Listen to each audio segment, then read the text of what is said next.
جب پہلی دفعہ گئے ہیں تب اتنا زیادہ ایکسپیرینس نہیں تھا، بغیر سیکھے بس چلے گئے، شوق تھا جی حج کرنا ہے چلے گئے، اس میں مشکل لگی.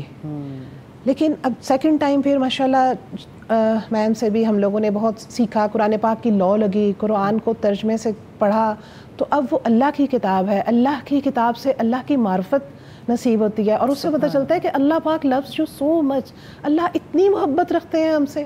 ہمیں بچپن سے یہ بتایا جاتا ہے ایسا کریں گے اللہ ناراض، ویسا. اللہ رحیم کتنے ہیں، اللہ کریم کتنے ہیں، یہ تو آپ جب پڑھتے ہیں تو جانتے ہیں. تو سیکنڈ ٹائم جب گئے ہیں تو وہ ایک ڈفرینٹ تھا، پھر اللہ کی محبت دل میں بہت تھی. تو کوئی بھی مشکل جو آئی ہے اس پہ ہوتا تھا وَلِلَّهِ، کہ یہ تو اللہ کے لیے ہے. ہم جو بھی آزمائش آ رہی ہے، جو بھی مشکل، تو وہ پھر مشکل نہیں لگتی. جیسے ماں کے دل میں بچے کی بہت محبت ہے تو وہ اس کا مشکل ترین کام بھی بڑا، جیسے بچے کی پیٹ خراب ہے، کچھ ہے، سب سنبھال رہی ہوتی ہیں مائیں، لیکن پھر ساتھ بچے کو منہ چوم رہی ہوتی ہیں، پیار کر رہی ہوتی ہیں، کہیں غصے کا ایلیمنٹ نہیں ہوتا. تو یہی ہمیں انشاءاللہ سیکھنا کہ اللہ کی محبت دل میں انشاءاللہ ہو تو عمل آسان ہو جاتا ہے. مشکلیں اس میں آتی ہیں لیکن آپ انشاءاللہ اللہ توفیق دے کہ ہم اسے صبر سے، ہمت سے کریں، اور پھر اس صبر پہ انشاءاللہ اجر بے تحاشا ہے. جب بھی ہم اللہ کے حکموں کو مانتے ہوئے انشاءاللہ چلیں گے، جیسے ہم ذکر کر رہے ہیں، کچھ بھی ہم نماز پڑھتے ہیں، ہم سمجھتے ہیں ہم بہت نیک ہو گئے ہیں، ہم حج کر رہے ہیں، بہت، یہ تو ذریعہ ذکر ہے. پھر اب جو بھی امر آئے گا اس پر ہم دیکھیں گے کہ اللہ پاک کا حکم کیا ہے. آپس میں اگر کوئی مسئلہ ہو جائے تو اس میں ہم نے صبر کرنا ہے. ہر کوئی وہاں پہ یہ بڑا کہہ رہا ہوتا ہے گند بہت زیادہ ہے، آپ شاپر پکڑیں، گند کو صاف کر لیں. نیت کو ٹھیک کرنا پڑتا ہے کہ ہم اللہ کے لیے آئے ہیں، یہ اتنی بڑی عبادت ہے. تو الحمدللہ سیکنڈ ٹائم تھوڑی ٹریننگ تھی. تو جیسے آپ بات کر رہے ہیں کہ کب سے ٹریننگ شروع کرنی چاہیے، میں تو کہتی ہوں شروع دن سے ہی. جب آپ بچے کو سکھاتے ہیں تو اللہ کی محبت دل میں ڈال دیں. جب اللہ کی محبت دل میں ہوگی انشاءاللہ کہ ہم جو کر رہے ہیں اللہ کے لیے کر رہے ہیں، اللہ ہمیں دیکھ رہے ہیں، تو پھر انشاءاللہ انسان کو پورا شوق ہوتا ہے کہ میں جو کر رہا ہوں سیدھا رہوں، مجھ سے کسی کو تکلیف نہ ہو.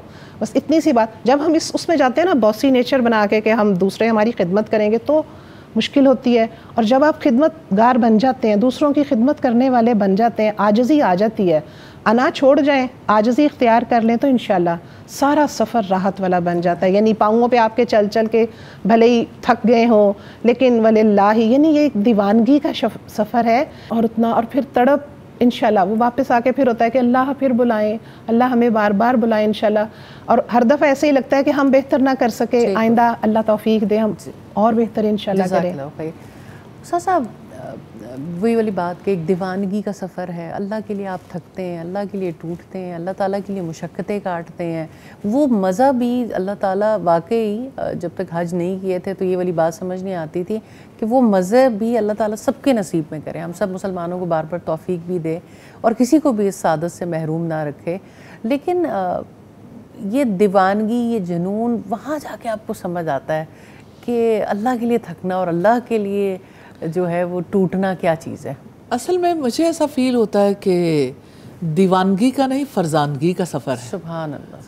یعنی دیوانگی ہے نا جس میں آپ کو سمجھ زیادہ نہیں ہوتی، ہوش نہیں ہوتا. اور فرزانگی یہ ہے کہ آپ کو انڈرسٹینڈنگ ہے اور آپ کو یعنی پورے ہوش و حواس سے، عقل سے، جذبات کو کنٹرول کرتے ہوئے پھر جو سچا تعلق ہے، سچی لگن ہے، وہ بہت ڈیفرنٹ ہوتی.